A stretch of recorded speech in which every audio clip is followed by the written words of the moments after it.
नमस्कार मंडळी, मैत्रिणींनो, आज मी भरवा ढोबळी मिरची बनवणार आहे. त्याच्यासाठी मी 1 वाटी चण्याची डाळ 1 तास भिजत घालून घेतली. छोट्या शिमला मिरच्या घेतल्यात पाव किलो. नंतर 1.5 चमचा धने घेतलेत, 1 चमचा बडीशेप घेतले, 10-12 लसणाच्या पाकळ्या, 7-8 हिरव्या मिरच्या आणि कोथिंबीर आणि चवीनुसार मीठ मसाले. आता मी एक मिक्सरचं भांडं घेतलं. त्याच्यामध्ये मी 10-12 लसणाच्या पाकळ्या, 7-8 हिरव्या मिरच्या, नंतर त्याच्यामध्ये 1 मूठभर कोथिंबीर घालून घेतली. कोथिंबीर घातल्यानंतर आता ह्याच्यामध्ये मी बडीशेप 1 चमचा घालून घेतली. नंतर 1.5 चमचा ह्याच्यामध्ये धने घालून घेतले. नंतर आपल्या मसाल्यामध्ये मी 1 चमचा ह्याच्यामध्ये लाल मिरची पावडर घेतली, अर्धा चमचा हळद आणि अर्धा चमचा गरम मसाला घेतला आहे. लाल मिरची पावडर तुम्ही तुमच्या चवीनुसारच घ्या. पण हा जो मसाला बनवायचा आहे ह्याच्यामध्ये आंबट, गोड आणि तिखट अशा प्रकारे होतो. आता मी ह्याच्यामध्ये चवीनुसार मीठ घेतलं आणि जी डाळ मी 1 तास भिजवून घेतली होती ती ह्याच्यामध्ये घालून घेणार आहे. डाळ घातल्यानंतर याच्यामध्ये एक थोडंसं पाणी घालून घ्यायचं. म्हणजे 2-3 चमचे पाणी घालून ही डाळ अशी थोडीशी जाडसर अशी वाटून घ्यायची. म्हणजे एकदम पातळही नाही करायची आणि एकदम जाडही नाही ठेवायची. मीडियम अशी थोडीशी बनवून घ्यायची. नंतर मग आता आम्ही शिमला मिरची घेतली. शिमला मिरची कापून त्याच्या आतल्या आम्ही बिया काढून घेणार आहे. आता शिमला मिरची 2 प्रकारे तुम्ही कापू शकता. अशी मध्ये कापून त्यातल्या बिया काढू शकता किंवा वरच्या देठाच्या बाजूने कापूनही त्याच्या बिया काढू शकता. पण बिया पूर्ण काढून टाकायच्या ह्याच्यामधल्या. आता मी या सर्व बिया ह्याच्या काढून घेणार आहे.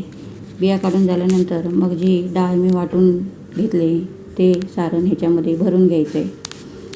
आता ह्या बिया ज्या आपण काढतो ना त्याच्या जे बियांचा मधला भाग असतो तो फेकून न देता त्याच्या बिया पूर्ण काढून टाकायच्या आणि तोही त्या जी डाळ वाटून घेतली त्याच्यामध्ये बारीक कापून असं घालून घ्यायचं. आता हे सर्व मी त्याचे देठ वगैरे काढून त्याचा आतला भाग जो बियांचा असतो तो काढून घेतला आहे. त्याच्या पूर्ण बिया काढल्यात.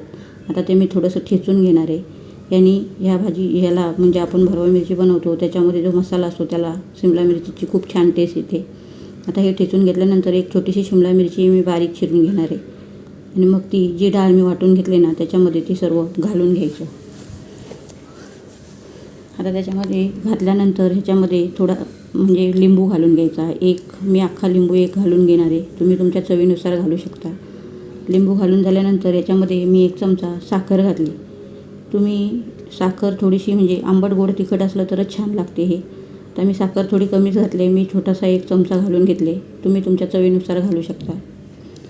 तर साखर घातल्यानंतर हे सर्व चांगलं साहित्य एकजीव करून घ्यायचं. आणि एकजीव करून झाल्यानंतर आता हे जी ढोबळी मिरची आहे ह्याच्यामध्ये ते भरून घ्यायचे.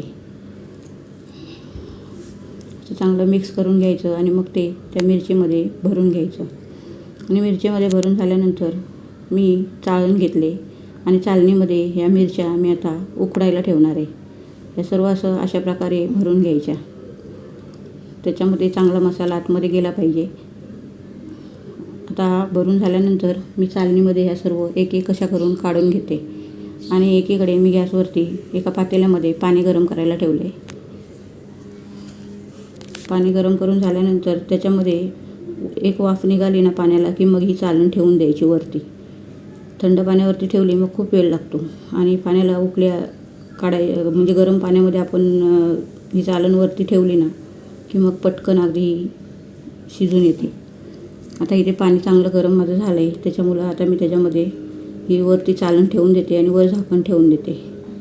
झाकण ठेवल्यानंतर 5 ते 7 मिनटं ह्या मिरच्या उकडून घ्यायच्या. उकडून झालेल्या मिरच्या त्यांना सुरी वगैरे टोचून बघायची. पीठ वगैरे त्याला लागतं आहे की शिजल्यात अशा प्रकारे आपल्याला माहीत पडतं. आता ह्याला मी सुरीने टोचून बघणार आहे. सुरीला जर हे पीठ लागून आलं तर शिजली नाही आणि सुरी प्लेन बाहेर निघाली की समजावं का हे शिजलं आहे म्हणून. आता ह्या बघूनच वाटत आहेत की ह्या शिजल्यात म्हणून चांगल्या प्रकारे. आता या शिमला मिरची मी काढून घेणार आहे थंड करून. नंतर एका पॅनमध्ये थोडंसं गरम करून घेणार आहे. गरम करून त्याच्यामध्ये अर्धा चमचा राई, अर्धा चमचा जिरं आणि पाव इतकं ह्याच्यामध्ये मी हिंग घालून घेणार आहे. तर हे सर्व घातलं तर ते सर्व फोडणी चांगली तडतडून द्यायची. फोडणी चांगली तळतळली ना की मग ह्याच्यामध्ये ज्या शिमला मिरची उकडून घेतल्यात ना त्या घालून घ्यायच्या. तुम्हाला हवं असेल तर तुम्ही या कापूनही ह्याच्यामध्ये टाकू शकता किंवा अख्ख्याही टाकू शकता. आता मी अख्ख्याच टाकल्यात, कापून टाकल्या तरी खूप छान लागतात. आणि मग या अगदी चारी बाजूने चांगल्या भाजून घ्यायच्या. अशा मध्ये हलवून गोल्डन कलर येईपर्यंत ह्या चांगल्या फ्राय करून घ्यायच्या. आणि मग त्याच्यामध्ये वरून एक पाव चमचा एवढं मीठ घालून हे चांगले हलवून घ्यायच्या. मग वरूनही शिमला मिरचीला चांगलं मीठ लागलं जातं. अशा प्रकारे एकदा नक्कीच करून बघा. आणि रेसिपी आवडली तर लाईक, शेअर, सबस्क्राईब करा. धन्यवाद.